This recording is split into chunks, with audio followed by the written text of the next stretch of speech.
몇 가지 좀 굵직굵직한 내용을 다시 한 번 더 좀 찍겠습니다. 사울이 아말렉과 전쟁을 할 때 하나님은 승리를 주시겠다 약속하셨고, 그리고 아말렉의 모든 것들은 다 칼로 진멸하라고 했습니다. 근데 사울은 소나 양이나 좋은 것, 좀 돈 될 만한 것, 가치 있는 것은 그냥 놔두고 가치 없고 하찮은 것을 진멸했습니다. 이에 하나님은 이 사울을 왕으로 세우신 것을 후회하셨고, 그리고 사무엘에게 이야기를 합니다. 그런 차에 사울은 갈멜에 자기를 위하여 기념비를 세웠습니다. 이것이 더 하나님의 마음을 이제 자극했죠. 결국 사무엘이 사울에게 이 모든 정황을 설명할 때에 사울은 뭐라고 하는가 하면, 나는 하나님의 목소리를 청종했다. 다만 이 백성들 중에서 백성들이 멸하는 것 중에서 그래도 내가 하나님께 예배를 드리기 위해서 소나 양 등을 내가 끌어왔지, 어디 내가 잘 먹고 잘 살기 위해서 내가 가져온 것은 아닙니다 라고 이렇게 또 변명합니다. 이때 사무엘은 순종이 제사보다 낫다 라고 말합니다. 그런 예배가 합당하겠느냐 하는 것이죠. 그렇죠? 그런 예배가 합당하겠느냐 하는 것이죠. 예전에 대학 다닐 때 내 친구가 자기는 전도하기 위해서, 자기 친한 친구들을 전도하기 위해서 나이트클럽에 같이 간대요. 전도하기 위해서 나이트클럽 가서 같이 거기서 즐긴다. 아니죠. 그죠? 그리고 실제로 전도됐을까요? 됐습니다. 오히려 그 친구가 나중에 타락하는 것을 봅니다. 하나님께서 순종이 제사보다 낫다라고 말하면서 왕을 버려 왕이 되지 못하게 하겠다, 이렇게 이제 사무엘을 통해서 결론을 냈습니다. 오늘 본문에 순종이 제사보다 낫고 듣는 것이 수당의 기름보다 낫다라는 표현이 나옵니다. 참 교회 안에서 순종이라는 이야기를 좀 강조할 때 빠지지 않고 등장하는 성경 구절입니다. 순종이라는 표현들을 들을 때에 참 불편한 진실입니다. 많은 성도들은 순종이라는 말을 딱 들을 때에 썩 그 표현에 달가운 마음을 들지 않습니다. 우리 보고 또 저래 하라구나. 이미 딱 그 순간에 뭔가 하나 차단이 탁 되집니다. 안경 하나를 딱 쓰게 됩니다. 그래서 아무리 좋은 내용이라도 그것에 대한 곡해하는 마음이 딱 듭니다. 참된 순종이 무엇일까? 도대체 순종은 어디까지 해야 되며 어떻게 해야 되냐? 순종의 목적이 뭐냐? 이런 것들을 나중에 무슨 몰라서 묻는 것이 아니라, 그렇게 대받아쳐 질문하는 것은 내가 알고 있으니까 그만해라는 것이죠. 그만해라. 그런 것들을 종종 경험합니다. 다시 한 번 더 조금 강조하면, 순종은 끝까지 하는 것이고 온전하게 하는 것입니다. 그리고 즉시 하는 것입니다. 이것이 안 되면 순종을 했다라고 말할 수 없습니다. 순종의 목적은 우리를 지으신 그 목적을 이루는 수단이요 방편입니다. 하나님이 우리에게 순종을 요구하실 때 똑같은 질량으로 우리에게 요구하지 않습니다. 어떤 사람에게는 10을 요구하고, 어떤 사람은 50을 요구하고, 어떤 사람은 30.9를 요구합니다. 다 다릅니다. 다 하나님께서는 어떤 사람에게는 5달란트 주셨고 어떤 사람은 2달란트 주셨던 것처럼 하나님이 요구하는 순종의 그 무게와 또 양, 또 내용 다 다릅니다. 한 교회 안에 있다고 해서 다 똑같은 거 아니라는 것이죠. 그래서 하나님은 우리를 부르신 그 목적을 나를 통해서 드러내시기 위해서 나에게 순종을 요구하는 것이라는 것이죠. 내 것을 뽑아가기 위해서 그렇게 한다는 것 아니라는 것입니다. 성경의 유인들을 보면, 성경에 등장하는 인물들을 보면 이런 부분에 아낌없는 순종을 하였던 것을 봅니다. 그로 말미암아 하나님의 목적을 또한 이루었지요. 사무엘은 사울에게 순종이 제사보다 낫다라고 말하는 것은 제사의 무효성을 주장하거나 예배가 필요 없다라고 이야기하는 것 아닙니다. 이런 말을 오해하면 제사, 예배보다 순종이 더 낫다라고 생각해요. 그게 아니라는 것이죠. 참된 예배는, 올바른 예배는 순종에서부터 시작된다는 것이죠. 그래서 순종이 없는 그 제사는 하나님의 후회가 되고 또 사람들의 근심이 되는 것입니다. 여러분 11절 보면 내가 사울을 왕으로 세운 것을 후회하고 라고 말합니다. 그러니까 사무엘이 근심하여 온 밤을 여호와께 부르짖으니라고 말합니다. 여러분 한 사람의 순종은요 하나님의 기쁨이 되고 교회의 기쁨이 되지만 한 사람의 불순종은 하나님의 근심이 되고 목회자의 근심이 되고 교회의 근심이 된다는 것을 알아야 됩니다. 사울은 순종했다라고 이야기합니다. 20절을 보면 내가 순종했다라는 것이죠. 나는 실로 여호와의 목소리를 청종하여 라고 했습니다. 지는 순종했다라고 말합니다. 그러나 이 순종은 자기 식대로 했습니다. 자기 방법대로 합니다. 오늘날 이런 경우들이 허다합니다. 교회 안에서 자기 식대로 다 순종합니다. 그래 놓고 했다라고 합니다. 그래서 그걸 인정하지 않으면 삐집니다. 여러분 순종은 내 식대로 하는 거 아닙니다. 여러분들 우리가 이런 전자기기 이런 것들을 내 방법대로 사용하면 고장나는 거예요. 그죠?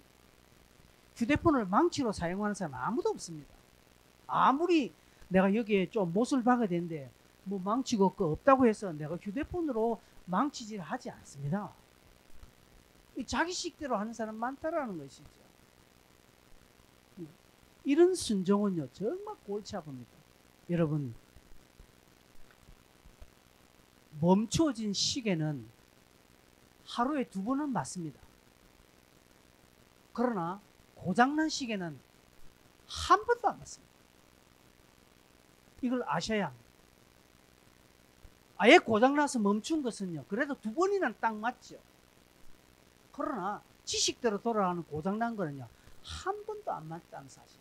교회 안에서 자기식대로 막 순종하고 자기식대로 뭔가 숭숭하고 자기식대로 뭔가 헌신하는 사람은 하나도 안 맞습니다. 하나님께서 그거 기뻐하지 않습니다. 골치 아픕니다. 그래서 우리나라 표현에 반푼수 집안 망한다라는 말이 있는 것입니다. 그건 한 것도 아니고 안 한 것도 아니란 것이죠. 사울은 지식대로 했다는 것이죠. 자기는 했다라고 하는 것입니다. 그러나 하나님은 아니다라고 말합니다. 왜요? 하나님은 진멸하라고 했는데 9절을 보면 사울은 자기 식대로 했습니다. 그래서 가치 없고 하찮은 것은 진멸해버리고 괜찮은 것들은 지가 볼 때 좀 괜찮은 것은 남겨뒀다는 것이 이유는 하나님께 예배드리기 위해서. 하나님은 이 부분을 보시고 완전히 마음을 거두십니다. 그동안도 하나님은 보셨죠. 제가 지난번 하나님께서 우리를 쭉 지켜보신다고 했어요. 하나님은 우리를 그냥 한 번 단짝 보는 것이 아니라 전체적으로 쭉 보시는 것입니다. 그렇게 보시고 이번 이 사건으로 말미암아 하나님은 마음에 결심하셨습니다. 사울의 승리가 있었지요. 결과는 좋았습니다. 그러나 하나님은 노라는 것이죠. 여러분 내가 아무리 잘되고 내가 아무리 좋은 결과를 얻어도 하나님은 전혀 관심이 없을 때가 있습니다. 우리 삶의 결과는 하나님께서 책임져 주십니다. 중요한 것은 어떤 일에 대한 우리의 마음 상태입니다. 나의 중심입니다. 태도입니다. 하나님의 것을 이루어 드리려고 하는 나의 순수한 헌신, 열정, 그것입니다. 사람 때문에 하는 것 아닙니다. 사람이 많이 있으니까 이때 내가 좀 드러나면 좋겠다. 하나님은 다 아십니다. 저 사람도 안 하는데 나도 안 하지. 하나님 다 아신다는 것이죠. 그렇게 되면 하나님은 마음을 접습니다. 하나님에게 사람이 없어서 어디 그 사람에게 관심을 가질까요? 그렇지 않습니다. 하나님은 오늘 우리에게 다 지난번 이야기했지만 우리 앞에 복과 저주를 다 주십니다. 그래서 내가 선택하는 것을 하나님은 존중하십니다. 그래서 내가 복을 붙잡으면 그 명령하신 복을 그대로 받고 내가 저주를 선택하면 그 저주를 내가 그대로 받는 것입니다. 성경은 이렇게 말합니다. 마태복음 25장 23절에 보면 적은 일에 네가 충성하였으니까 내가 더 큰 것을 맡기겠다라고 말합니다. 여러분 작은 것 잘 감당하는 거 보면 큰 것 합니다. 그 사람. 그러나 작은 것 대충 하고 큰 것에만 뭔가 반짝으로 하려는 사람이 있습니다. 제 주변에도 보면 좀 그런 사람이 있어요. 하찮고 이런 데는 안 해요. 그러나 조금 이제 명성을 드러내고 뭔가 좀 그럴싸한 데는요 다 폼내고 하려고 합니다. 그때 막 뛰두르고 뭘 합니다. 근데 아무것도 아닌 것은요 뒤에서 별로 드러나지 않는 것은 안 하려면 싹 도망가고 그런 조금 얌체짓을 하는 사람이 있습니다. 하나님은 적은 것을 소홀히 여기는 자에 큰 것 주시지 않습니다. 그래서 누가복음 16장 10절에 보면 지극히 적은 것에 충성다한 자에게 큰 것에도 충성한다라고 말합니다. 그래서 작은 것, 별것 아닌 것, 소소한 것, 이거 누가 보나 안 보나 알아주지도 않고 별 하찮은 것 같고 이거 돈도 안 되고 이거 내 시간 아깝고 하는 것이지만 그것에 내가 최선을 다하면요 하나님께서는 큰 거 맡기시는 것입니다. 근데 많은 사람들은요 인기도 안 되고 돈도 안 되고 안 하니까 별로 그냥 하찮게 여기는 것입니다. 이 수요 예배 귀하게 여기는 사람이 주일 예배도 귀하게 여깁니다. 그죠? 마찬가지입니다. 내 하는 조그만 것 귀하게 여기는 사람은 더 큰 것 귀하게 여기는 것입니다. 그래서 하나님 나라에서 큰 일, 중요한 것은요 지극히 적은 것에 충성한 사람들의 몫입니다. 우리는 하나님께서 내게 맡기신 것에 대해서 크든지 작든 것이 온전하게 그냥 하나님 뜻대로 내 생각하면 이렇게 하는 것이 좋을 것 같은데 내가 볼 때는 이렇게 하는 것이 더 합리적인 것 같은데 요즘 트렌드로 요즘 우리 사람들의 어떤 습관은 생각은 저런 것이 더 좋을 것 같아요. 왜 이렇게 부닥다리 같고 꼰대 같고 저희 옛날 방식 제대로 하지 라고 해서 지 머리 굴려서 자기 좋은 대로 하면 일은 조금 될는지 모릅니다. 사울이 승리했잖아요. 결과가 좋았거든요. 일은 우리도 될 수 있습니다. 그러나 하나님 그 부분에 기뻐하지 않습니다. 왜요? 왜 그렇습니까? 순종이라는 것은 하나님께서 나에게 주신 그 목적을 이루시기를 원하시는데 내가 그 목적대로 가지 않기 때문에 나는 고장난 시기가 되는 것입니다. 돌아가긴 돌아갑니다. 신앙생활 합니다. 남들 보면 저 사람은 신앙생활 하는 것 같습니다. 기도생활 하는 것 같습니다. 예배생활 하는 것 같습니다. 그러나 하나님과는 한 번도 안 맞습니다. 그러니 그 사람이 하는 일에 대해서 그의 응답은 없다라는 것이죠. 착각하는 것입니다. 자기는 했는데 왜 안 되느냐 이렇게 이야기합니다. 사울도 했거든요. 근데 안 되는 이유는 여기서 딱 드러나는 것입니다. 하나님의 방법과 하나님의 요구대로 안 했기 때문에 그렇다는 것이죠. 왜 자꾸 내 머리를 의지하느냐는 것이죠.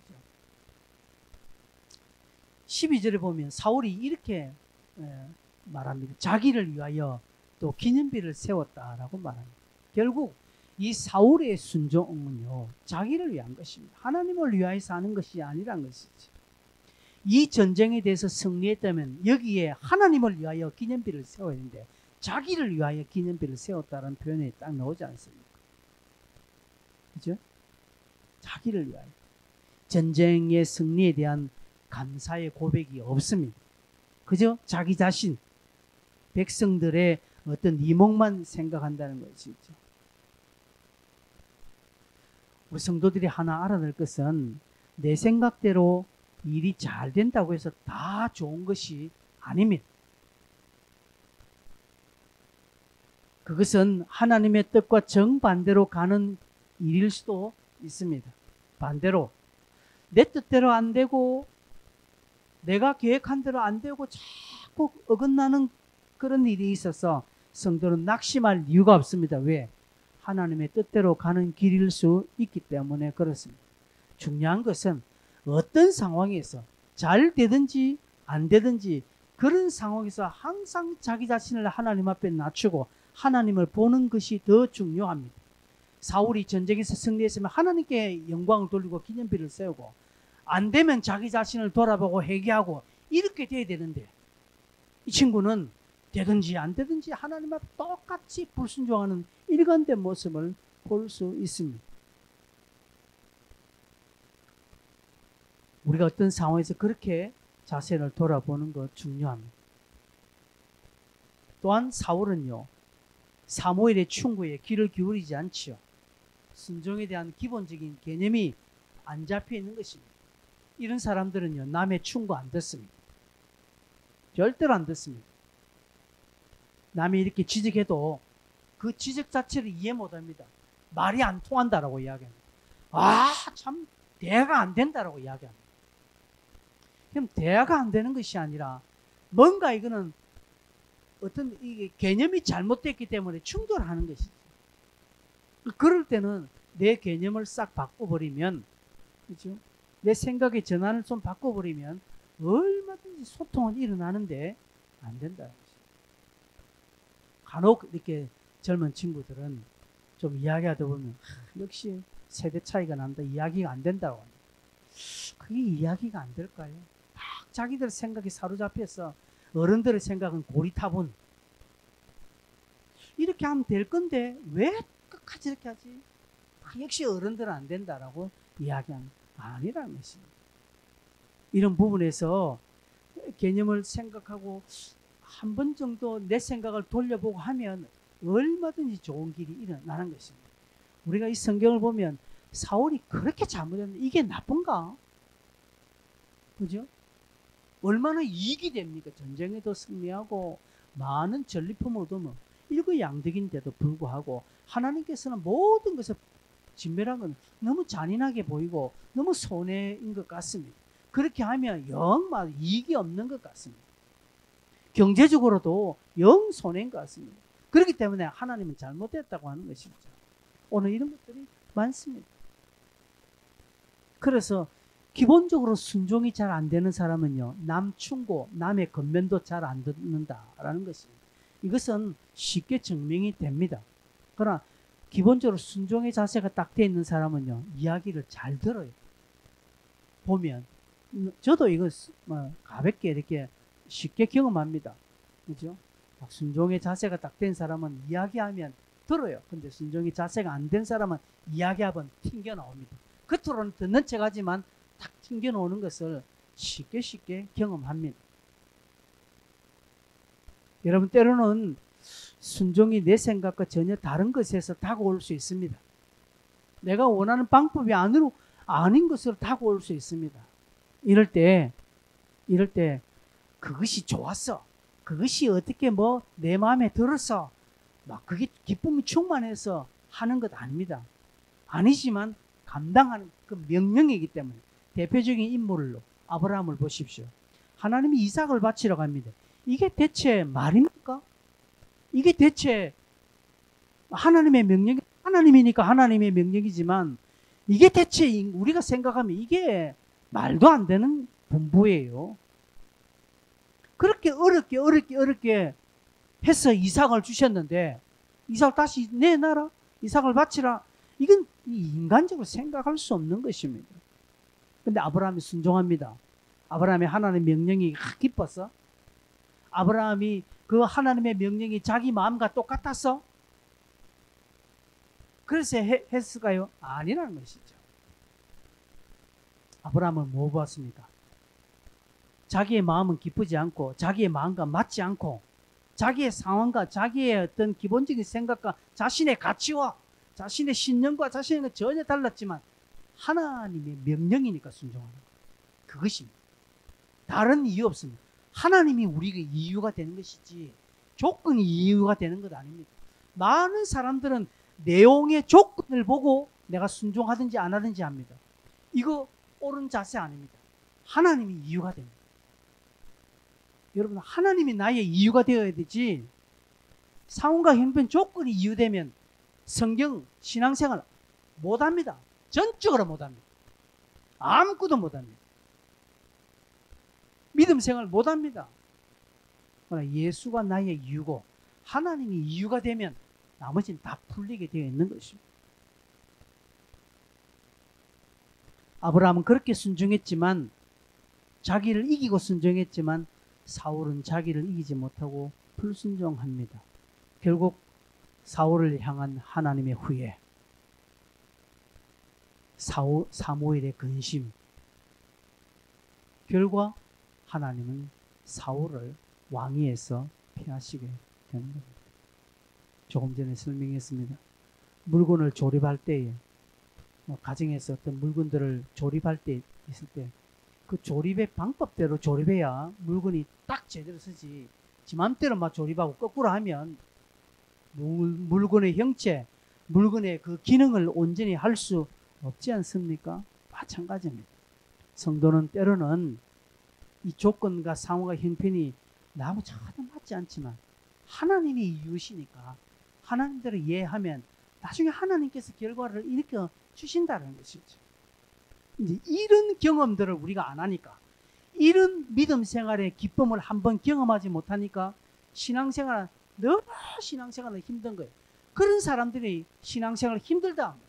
교회생활 힘들다라고 합니다. 그러나 어떤 사람은요, 이런 것들을 경험해 보니까 신앙생활 너무 쉽다라는 것이죠.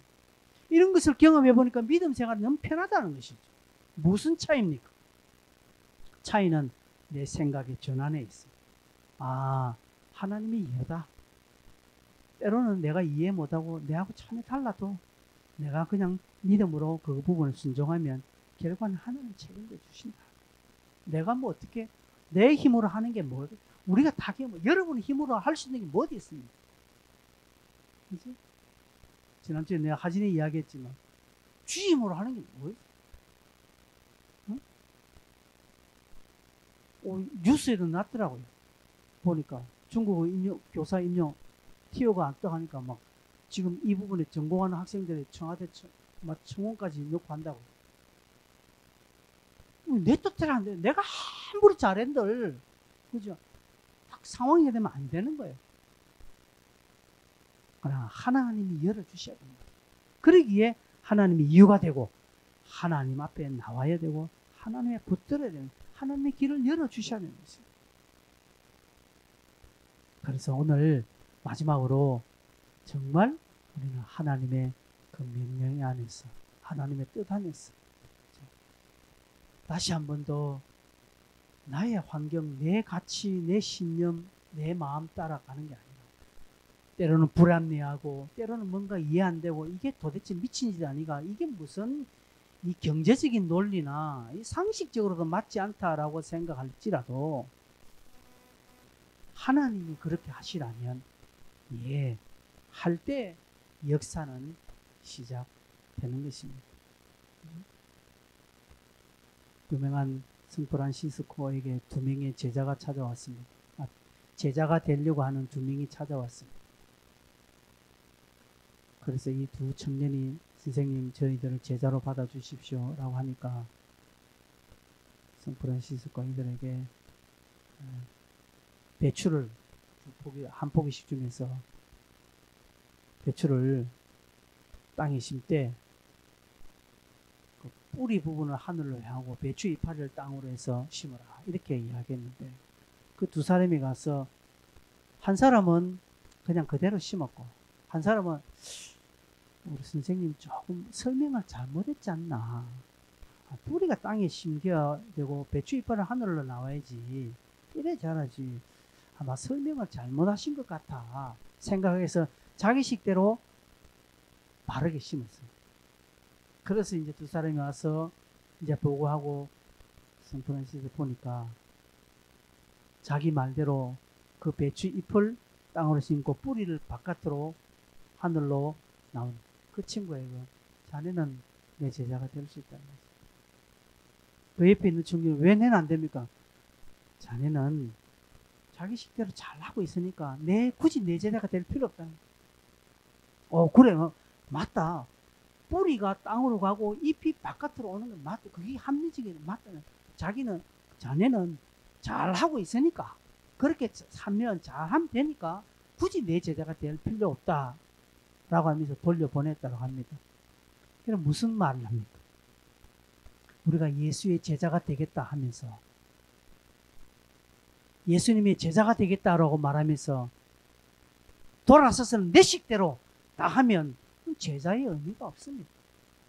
선생이 시킨 대로 하는 것이 제자이지 않습니까?